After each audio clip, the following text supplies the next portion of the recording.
Sending your child off to preschool is a big step. In recent weeks, I've seen plenty of moms I know post on social media about being emotional while dropping their child off for their first week of preschool. And of course, parents want to do everything they can to set their child up for a smooth transition into this school year.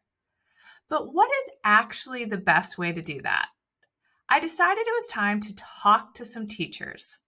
Today, I'm asking Elizabeth Lane, a preschool teacher, what she wishes all parents knew before sending their child off to preschool.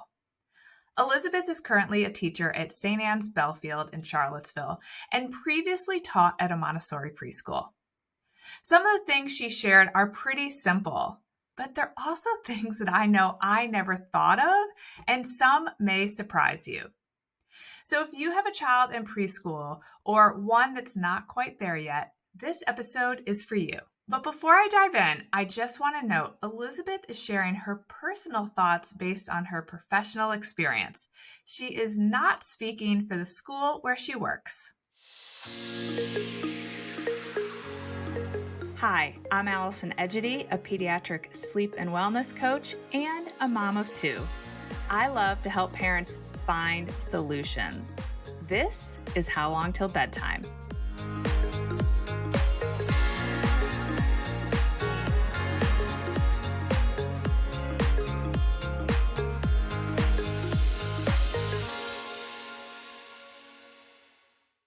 Well, hi, Elizabeth. Thank you so much for joining me today. One of my previous clients connected us when she heard on Instagram that I wanted to do this episode, and I'm so glad that she did.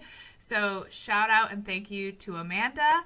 I'm really excited to talk to you today about all things that you wish every parent sending their child to preschool knew. But before we dive in, I always like to ask my guests to briefly share what inspired them to pursue their vocation. Absolutely. Well, I'm so excited to be here. And yes, shout out to Amanda for connecting us. Well, I've always wanted to be a teacher, but the true question was what age? And I used to teach my teddy bears when I was a little girl. So this was always going to be the dream. I was very consistent. But when it came to majoring in elementary education, I have my master's in teaching from UVA, and the licensure that I have is pre-K through sixth grade, which is a huge range.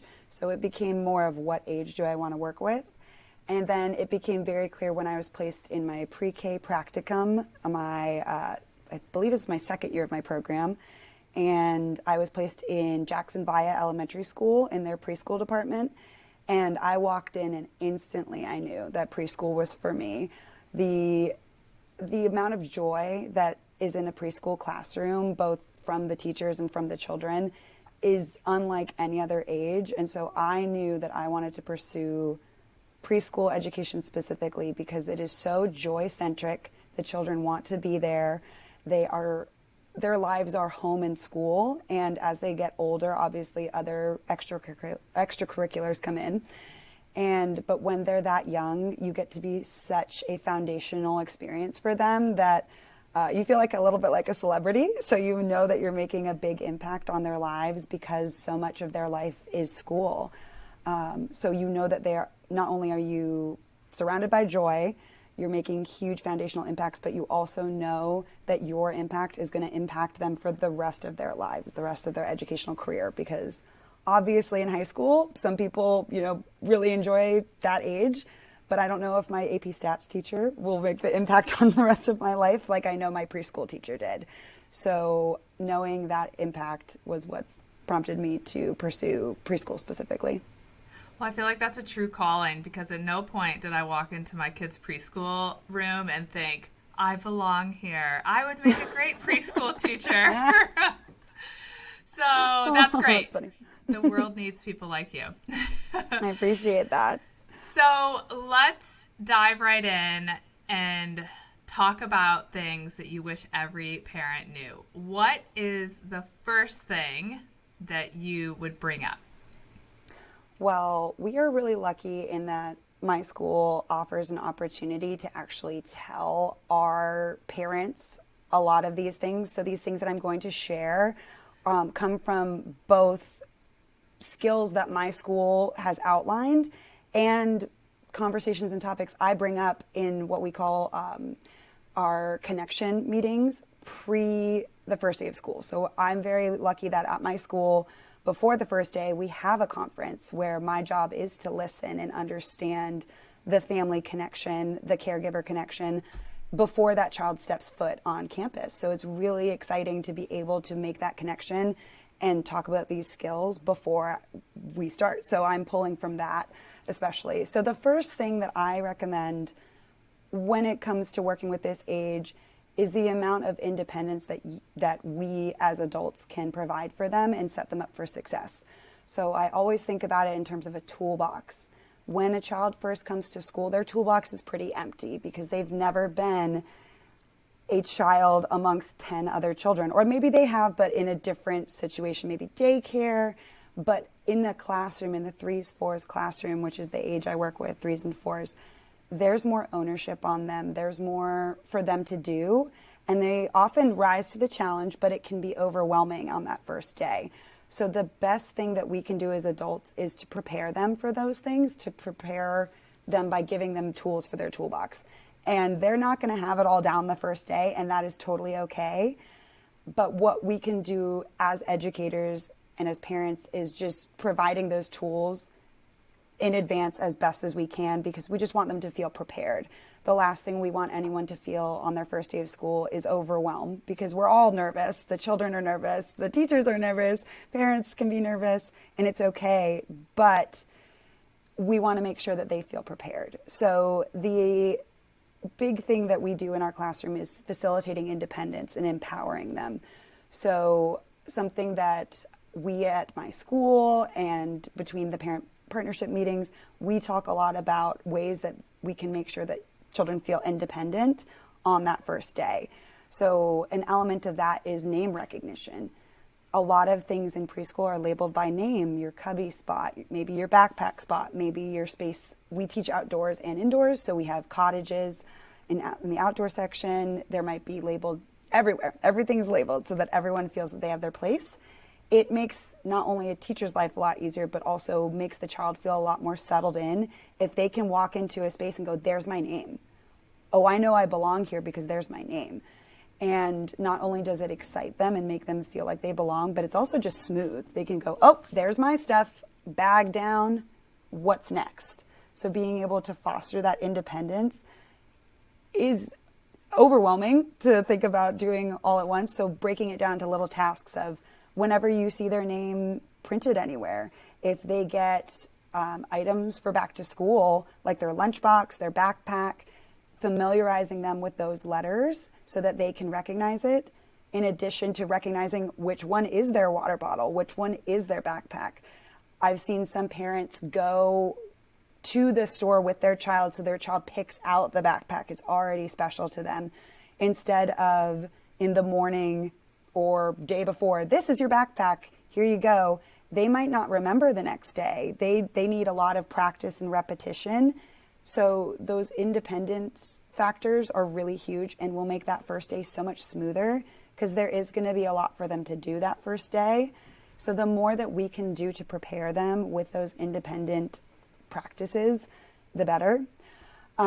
Specifically, not just name recognition, that's one thing that you can do, but practicing that at home.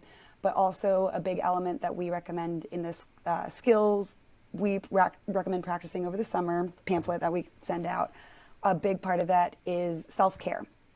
So being able to dress and undress for toileting purposes, shoes, being able to do that, being able to take off a backpack and put it back on is a very big skill. And it's okay if they're not perfect at it, but the biggest element that I think makes a difference as a teacher is that they try, is that they are at least trying once on their own. And then if they need to ask for help, that's totally fine. But knowing that they're trying and they're attempting to problem solve is a hard skill for me to teach. So if they come in already wanting to try on their own because they're used to trying on their own, it makes our first day a lot better. So fostering that independence is really, really crucial for a smooth transition the first day. Not only that first day, but for the whole year, we really are fostering that independence and making them feel empowered. That makes a lot of sense. I did not teach my girls how to recognize their name. I'm thinking because they were at daycare that then flowed into a daycare preschool that I just relied on the teachers there to do it. But I do have this very clear memory of them telling me one day that I needed to help them learn to put their coat on. And they had this very specific technique. They said, look, you can lay it down. They stick their arms in and they flip it over their head. And the flip. The flip coat on, and they said, look, this will be really helpful if you can teach the girls to put their own coat on, because generally I was in such a hurry coming in and out of the house that I'm just doing it for them. And so of course, they learned it really quickly, but until a teacher told me, hey, could you work on this? It'd be really helpful. I hadn't even thought about it. And I also have no memory of teaching the backpack thing, but that makes absolute sense. So I can already tell I'm falling into the camp where I could have benefited from your pamphlet and some guidance. I was totally the parent who just relied on the teachers to do it all. So I was not the ideal parent in this regard. Oh, no, that's okay, because a lot of the time that daily practice is not only something that you're working on at home, but they're working on at school. We take backpacks on and off all day. They're putting coats on and off all day. So it's more of, we never want it to feel like, oh, you need to work on this. Yeah. It's we need to work on this as a team. Right. Oh, here's what we're doing at school. Let's partner at home. What are you doing at home? How can I support you? So kind of that teamwork element. If the teacher and parent or any family member or caregiver are on the same page, that consistency makes such a big difference. And I also don't want to ever make anyone feel like they have to teach them in the moment. I hear what you're saying about rushing. I mean, being a parent and getting kids out the door, you've got to get your coffee, you've got to get your breakfast, their breakfast, coats, shoes, making sure your keys are in the right place. A lot of things are going on. We would not expect you to use that moment to teach the flip because there's so much going on. So just as I wouldn't want anyone to expect me to teach one child in the middle of 10 children transitioning, that's not necessarily the time to teach that. But that time where it is slowed down, you have 10, 15 minutes, maybe you finished an activity early or dinner is, simmering on the stove and you have a moment, you can step away and say, oh, let's practice our coats right now where there's no rush. Right. That's what we do at school. We do a lot of, okay, let's practice this skill in a calm setting. And when we have time to unpack each step and talk it out, a lot of preschool is narrating our thoughts and narrating how we're doing things because it's explicit feedback that they need to understand. And while older children can understand what we're doing by looking at us, younger children really need that explicit, slow modeling. Okay, I'm putting my coat gently on the ground. You'll notice the zipper is facing up so I can reach it. So those are things, kind of that modeling of that explicit instruction and pointing out what to notice. You can't do that when you're rushing out the door. So that is, I totally understand that being overwhelming in the moment. So we definitely at preschool take those teachable moments, slow down so that later when we are in a rush, we can go, oh, we've done this. We know what to do. Let's try again. And even still, there's going to be slip ups. There's going to be times where that's, silly zipper can't get up. And so they're practicing and it's okay. You're going to help them. But my biggest kind of piece that I try to work in is never doing the entire thing myself for them. Because what that does is it teaches them that they are not capable. And while I want to encourage them to ask for help if they need it, I always ask them to try on their own first. I encourage them to ask a friend. And then if they can't do it past that point, or if both of the children can't, then they can come to me. And then I will find some element that they can still feel empowered. So if it's a zipper, which is the example of the day, I will start the zipper and then their job is to pull it all the way up so that they still feel an ownership of it. Yeah. And then we say, oh, next time, maybe you could try it, and making them feel like they still are capable. Totally. I'm trying to think of more of the independence elements. So the name recognition, self-care skills, we don't expect them to tie shoes at this age, but being able to, especially working with Velcro and lifting the tongue is a skill. That's an explicit skill, knowing how to use that tiny, tiny part of the back of the shoe, that little tiny ribbon to pull. Those are things that it need explicit instruction. And whether that's coming from home, coming from school, or both, it definitely needs some dedicated time. That's awesome. When you and I had talked before, we talked a little bit about these, what I would call life skills that seem so common sense, but obviously I didn't think of them. So I think it's great. There's going to be a lot of people that are like, oh yeah, that makes total sense. I should do that. And then we also touched on emotional skills. Can you talk a little bit about that? Yeah, absolutely. So sometimes preschool teachers refer to that as the hidden curriculum, the socio-emotional piece. Because while it's not going to be, here's a lesson plan and every objective that we are going to meet today, we're going to cover kindness. Sure, there are sometimes explicit lessons on that, but the teachable moments are going to come from students interacting with each other. And that's not something you can plan for all the time. So the things that we work on and, again, explicitly teach are often in response to what we're seeing. Sure, we do a lot of proactive measures, but we also, in the hidden curriculum, are keeping an eye out for what our class is experiencing and responding to it. So when it comes to what we wish parents would know is, again, that kind of independence element and, again, explicit teaching. So when you recognize a conflict is occurring, maybe there's siblings, maybe there's a friend, if you're recognizing that there's a skill that a child is struggling with or is taking a long time to work through, like, for example, if they face an upset that what we call in my classroom, we call it an easy fix. So something that's quick fix. We never want to make it sound like, oh, that's not a big deal.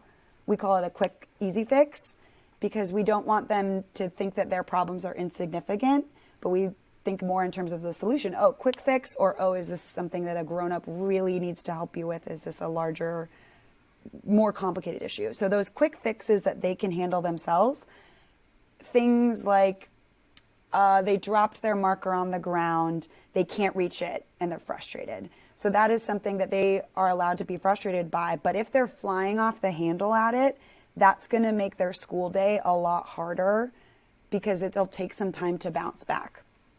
So the things that I wish parents knew, and a lot of parents do know because we talk about it, we have really awesome open conversations about it at our school, is building in support for that proactively. So again, with that independence piece, adding to the toolbox. So a lot of things that we do in our classroom are understanding deep breathing and not making it necessarily about mindfulness. Some students are ready to understand mindfulness, but making it really about the breath itself. So I recommend this book called Alpha Breaths. You can find it on Amazon. It comes in a board book, and it is A to Z different breaths that have one for every letter, and they're cute and easy to remember. Like for cake breath, which is my class's favorite, they get a little round cake with their hands, and then we pretend to smell the icing and blow on the candles. And that's a deep breath. But you're not saying to your child, take a deep breath, take a deep breath. Like, they might not know what that means, but they know what a cake breath is. But that's something that we explicitly taught. So again, proactive measures so that when my class is starting to get wiggly, I can tell that they need a calm down reset moment. I say, cake breath. Here we go. We can take a cake breath. Instead of saying, take a deep breath, guys, take a deep breath in the middle of the chaos. And that resets their nervous system. It allows them to calm down. It's a socio-emotional skill, and they don't even recognize it yet. So it's a hidden curriculum piece. It's a skill that they are learning while they're at school, but it's not necessarily something that we're going to say, okay, objective of the day, learn how to calm down. Like, no, that's something they're going to learn throughout the course of the day or the year or the rest of their life. We're all still learning how to calm down. But again, that kind of harking back to what we said earlier, the independence piece applies to socio-emotional as well. So what are some strategies that your child can use in the classroom and at home. So because a lot of the resources that might be available at home, like asking mom or dad for a hug, might not be available at school. Obviously, they can always ask a teacher for a hug. That's a big one. But what skills can your child take with them that doesn't require any outside resources?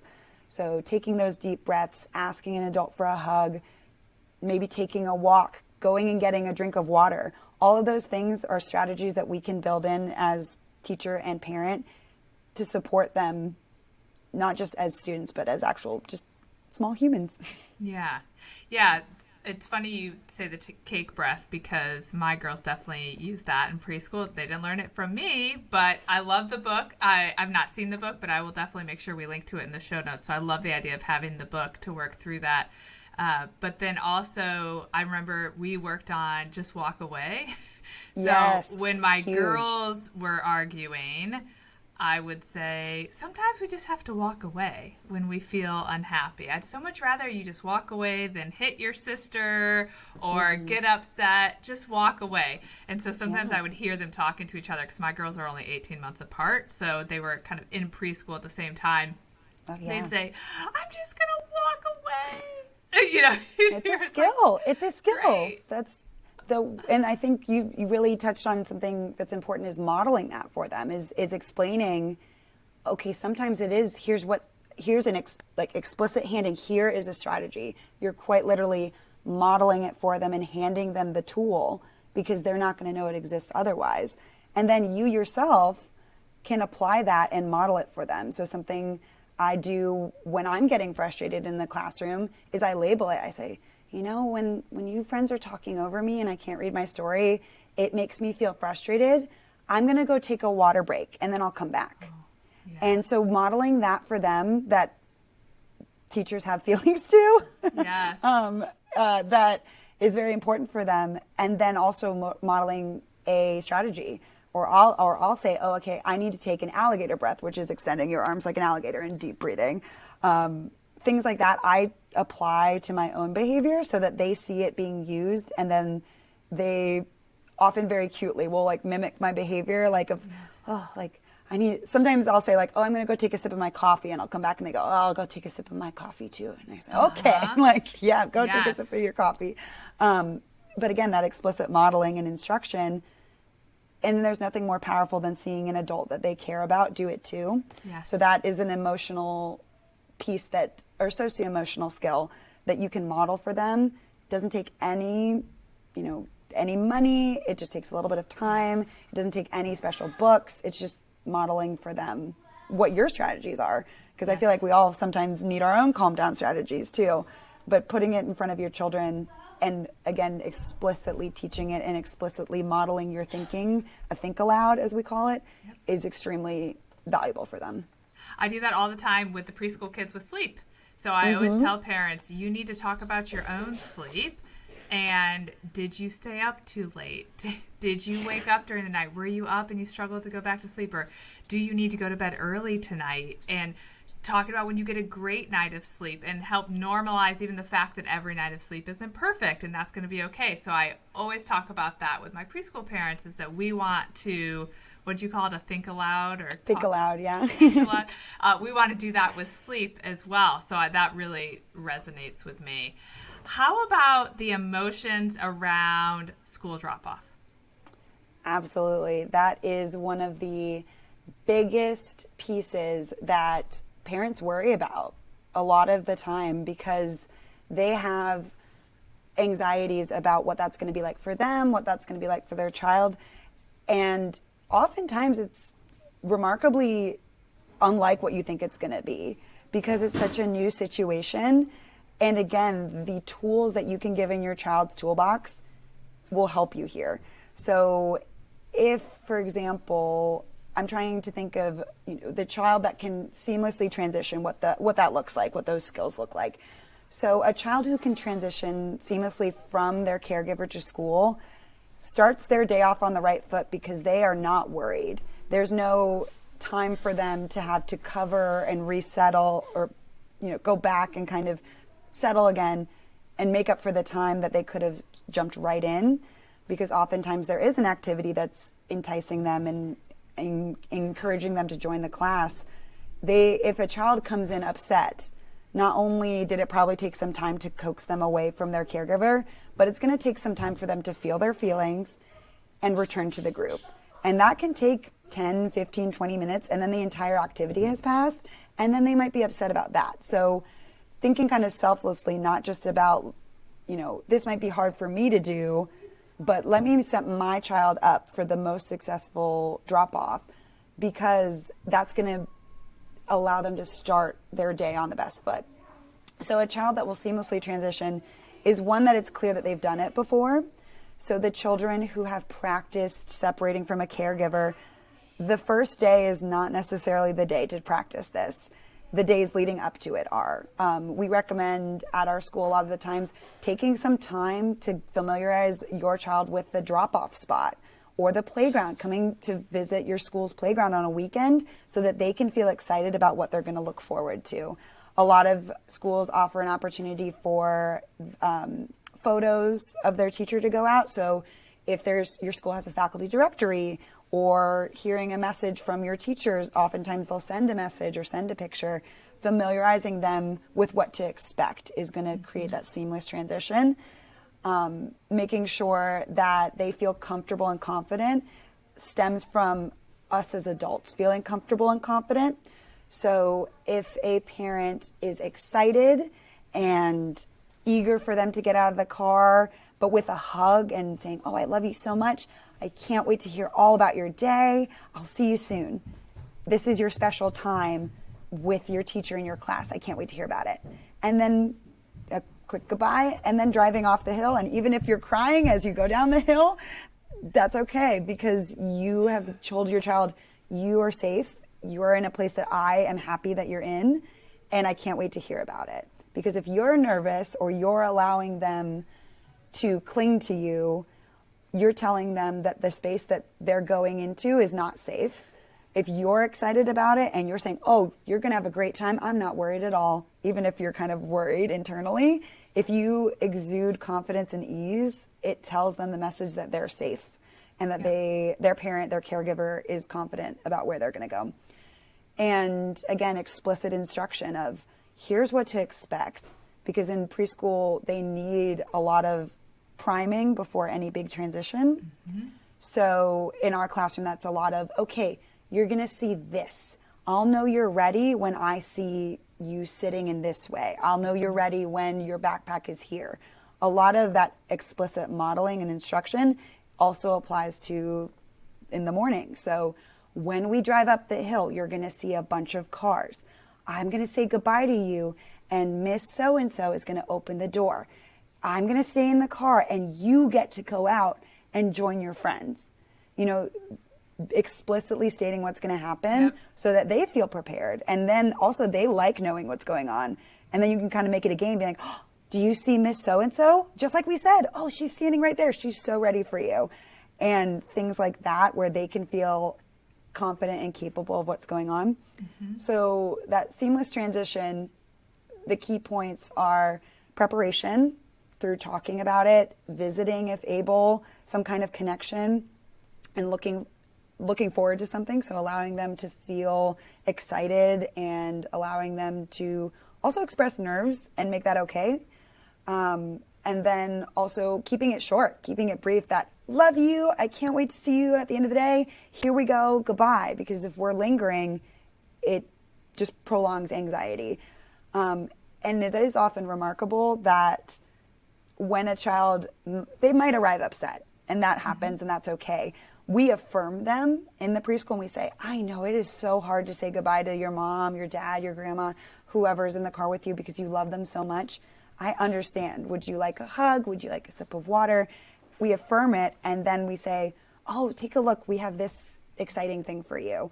And most of the time, all they need is an affirmation and something to kind of change their mood, and then they move forward. Because thinking about it from an adult perspective, if I was really upset about something and then someone came to me and was like, "You're fine, you're fine, you're fine, like, let's go," I'm going to feel really unseen and I'm going to feel really ignored. But if someone says, "I totally get why you're upset, but we're going to go do this cool thing if you want to join us," I would say, "Okay, I feel heard. I'm able to move forward knowing that I feel heard. But it Because we don't want sounds to push it like down. from the parent side, so some parents probably also feel that urge. Like, I want to Sure. affirm that they're upset. And I think this probably leads to some of the lingering because they want to make their child feel seen and heard. And so it almost sounds like you're saying we kind of need to transfer that opportunity to the teacher. So even Right. if the child's upset, we need to be confident, show our child that we believe this is the right thing for them, but then trust that the teacher is going to do that nurture piece that sometimes the parents want to cling on to. Oh yes, I think you hit the nail right on the head. That showing that, kind of passing the torch, saying, like, she's going to help you, or this, he's going to help you transition here. And also an element of that is, I think I learned this from a mentor teacher. I loved the way that she said this, that when they say inevitably, I miss my mommy, I miss my daddy, a lot of the teachers will often just respond, oh, you'll see them at the end of the day. That doesn't help with right now. That doesn't help with that moment. That's kind of kicking the can down the road of like, okay, it's fine, you'll see them later. But what we say oftentimes is, oh, I miss my mom sometimes too. I get it. I totally understand. But this is our special time together. There's no other point. When you go home, we won't be with our classmates. We won't get to play here on the playground. We won't get to do this activity together. This is our special time, and your mom and dad sent you here to have that special time. Yep. So making it about the special time that you share, a mentor recommended that to me, and that's been so special using that. And it really works, I've found, because you're acknowledging, okay, yes, this is a time where you might miss somebody else, but this is our special time. And then you get your special time with your caregiver, your mommy, your daddy later. Yep. And then I think if the parent uses the flip side, where it says, I'm going to miss you too, but you get your special time with Miss Elizabeth. Right. And your special time with, if you can name friends that they know, reminding them of those positive connections. And the fact that reminding them very explicitly, those people don't live at your house. This is your special time to spend with them. And that transition, that kind of pivot towards, oh, this is my special time with these people I care about, really helps with the perspective shift. So supporting that as much as possible. Yeah, so while I maybe didn't get all the other prep stuff right, I crushed drop-off. So I think my kids definitely benefited from having gone to daycare, but I remember Ainsley's big transition was she left the daycare preschool and did a transitional kindergarten year, which was basically extended preschool. And at her new school, it was a school she never went to. Her sister wasn't there, and we had to do drop-off out of the car, which at daycare you take your kids in. And it was the first time I'd really seen her waver, and she said, I'm not going to do that, or you have to take me in.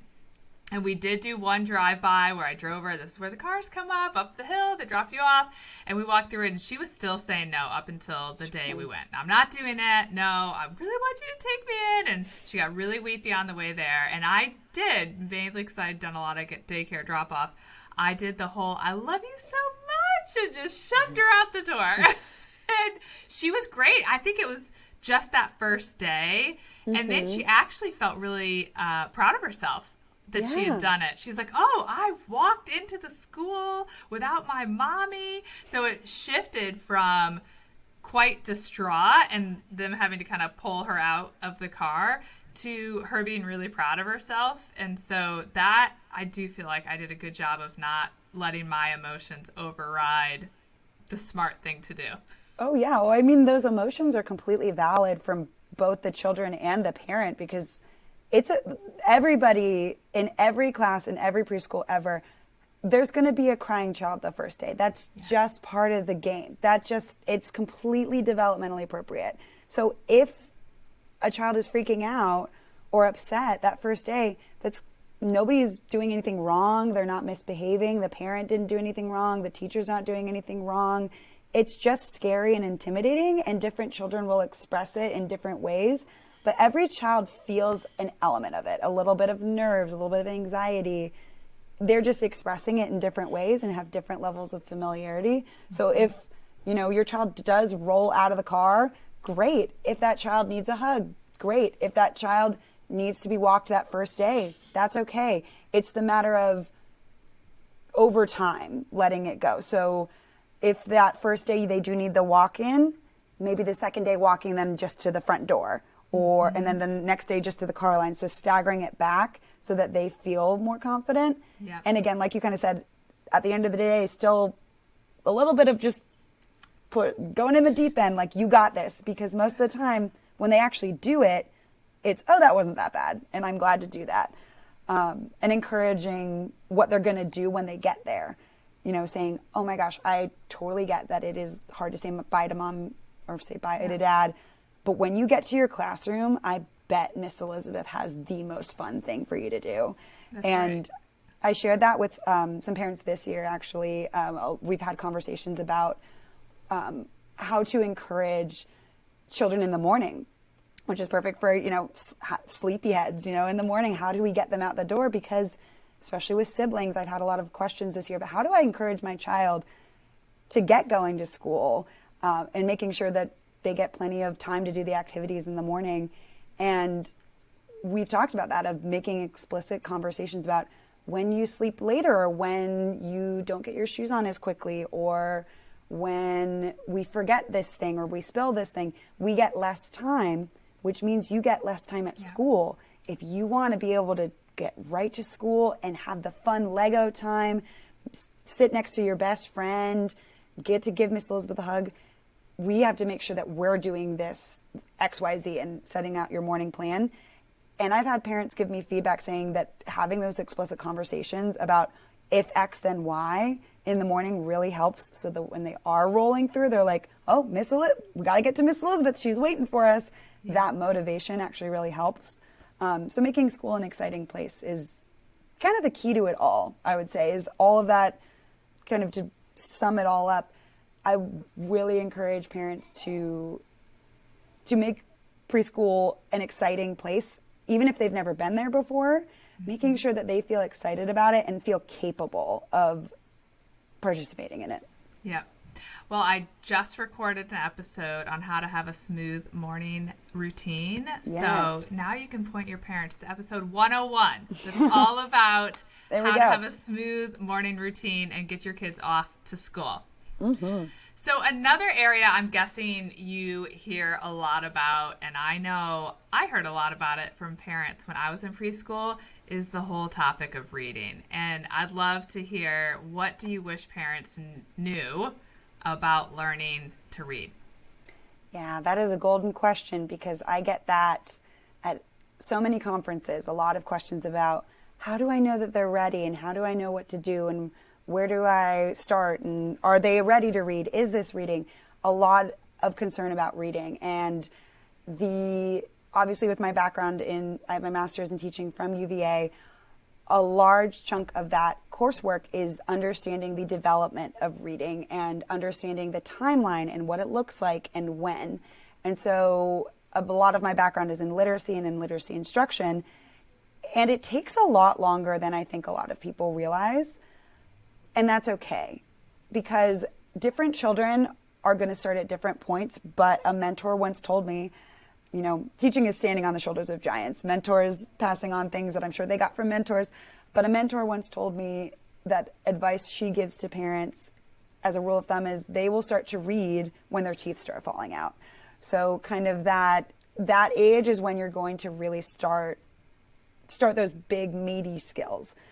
We are setting the groundwork at ages 3 and 4, especially when they're starting to, as we talked about earlier, take on more of these roles, take on more independence. That is the key shift between a 2-year-old program and a 3 and 4-year-old program, is more of the ownership of the experience, because we see them as extremely capable. I think that's also something that, hilariously, there's kind of this misbalance of, maybe I want to make sure that, you know, maybe this child at this age should be reading. Also, they're not capable, right? This kind of misbalance of like, oh, I need to do that for you. But in the reality, it's kind of more level, that they are more capable than we think they are, but also it takes longer than we might expect, because reading is a developmental process over time. So at our age that we're working with, not at our age, with our children's ages, with the 3 and 4-year-olds that we're working with, we are going to make sure that our biggest job is fostering a love of learning. We are going to see children at different developmental levels. We're going to see, especially in a mixed age program like a lot of preschools do. Montessori does this, a 3, 4, and 5-year-old program. My school does 3s and 4s. You're going to have children in different readiness levels. You're going to have children who are scribbling, and you're going to have children who can start to write letters, and you're going to have children who can start to write words all in the same class. And that's okay, because it takes time. But the most important thing that we can do as adults is foster an excitement and pride for them, no matter where they are. Because I'm sure we all know an adult who is not a reader nowadays. And if you ask them why, a lot of the time they get burnt out, or it was forced on them, or in high school they were pushed and pushed and pushed to read the certain books, but not what they were interested in. I mean, my brother learned to read. We were Montessori children when we grew up. He learned to read because of Pokemon cards. That's how he was motivated to learn. And his teachers and my mother leaned into that, and they said, okay, well, we're going to learn what these numbers and letters say on these cards so that you can feel empowered, which is so silly, but it's now why he learned to read, because he felt that he had a leg in it. He had a hand in what he was doing. Mm-hmm. So he was excited about it. Instead of saying, oh no, you need to read the Clifford books, the Spot books. He found and recognized letters and numbers, and then was looped into being excited about it. So whatever that looks like for an individual child, follow it. So our job as a partnership at home and at school is to foster that love of learning and love of reading. The last thing we want to do is make it feel cumbersome, overwhelming, or too demanding. At school, we are going to push them a little bit, and we call this the zone of proximal development. So that kind of right on the cusp of challenging, but not overwhelming, because we don't want them to feel incapable, but we do also recognize when they're ready for the next step. So that's our job, though. And that is something that teachers will start to, raise it up a notch as they see the child going through these readiness stages. At home, the biggest thing, though, is making sure that they feel that they have a person in their corner that loves learning with them, loves reading with them, and isn't going to make it work. Because at school, they understand that role that a teacher serves every day of, my teacher delivers content, my teacher's going to ask me to do things that are hard sometimes, and that's what they expect of me. But at home, it is a different relationship. So I'm not going to prescribe what you should do at home, because it's obviously a social dynamic that's different than a classroom. But I will say you don't have to worry about at home pushing them to the next level, because that's naturally going to happen in school as they move through these milestones. Mm-hmm. Their teacher's going to recognize when they're ready and when they're not ready, and what supports and scaffolds they need. At home, the most supportive families are those that foster reading time and going to the library and finding books that their child cares about. It warms my heart when I pull out a book at school and a child goes, I have that book at home, or Mommy read that to me, because that means that they're getting exposed to that and get excited about it, and they can make a homeschool connection, and it becomes incredibly meaningful. So the last thing we want to do as adults is burn them out, make it feel like work. And I see a lot of that in terms of like flashcards, or maybe like workbooks or apps. Those are things that if your child shows natural interest in that, that's great. But if that starts to feel cumbersome for them or like work, they're going to burn out of it very quickly, and they might walk away with the conclusion that reading's not for them, or reading is hard, reading's work, and I don't want to enjoy it.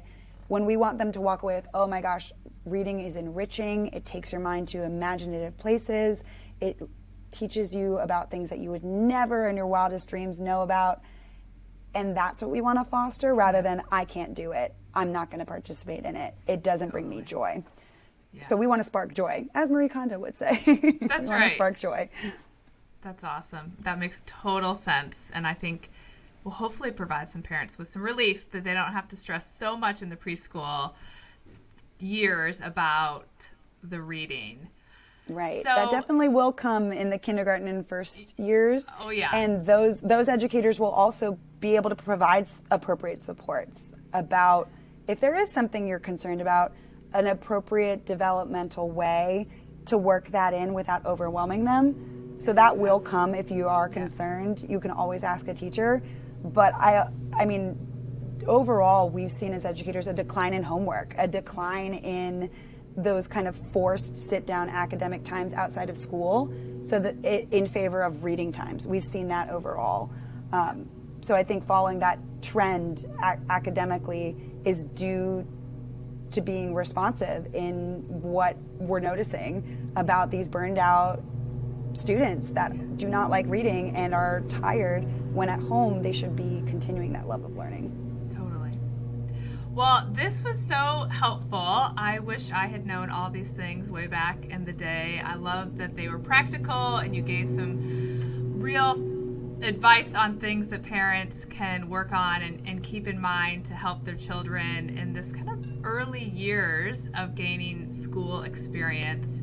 And I think this will help parents set teachers up to be more successful in the classroom and be able to focus on learning. So before we wrap up, any last thoughts or tips?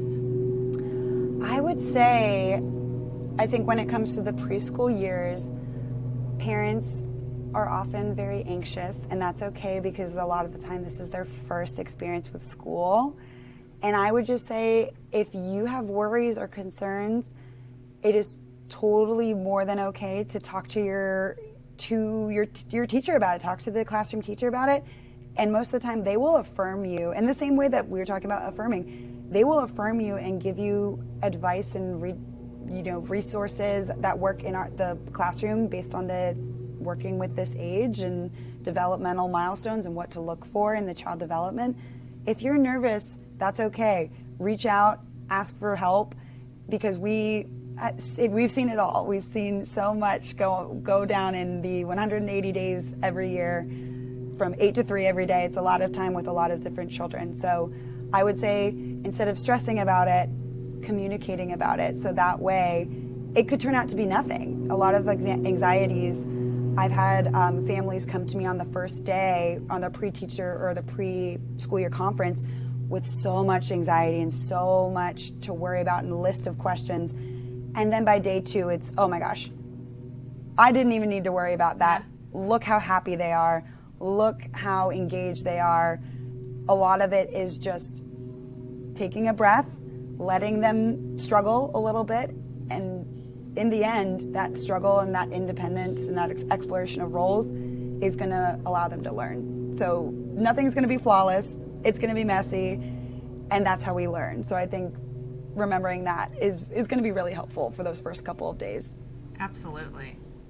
Well, thanks again for joining me today, Elizabeth, and thank you for pursuing a career in teaching, particularly with the preschool age group, which I know can be tricky. I have no doubt that some parents are going to find this episode really helpful.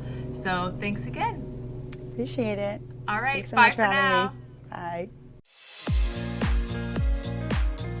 Thank you for listening to How Long Till Bedtime.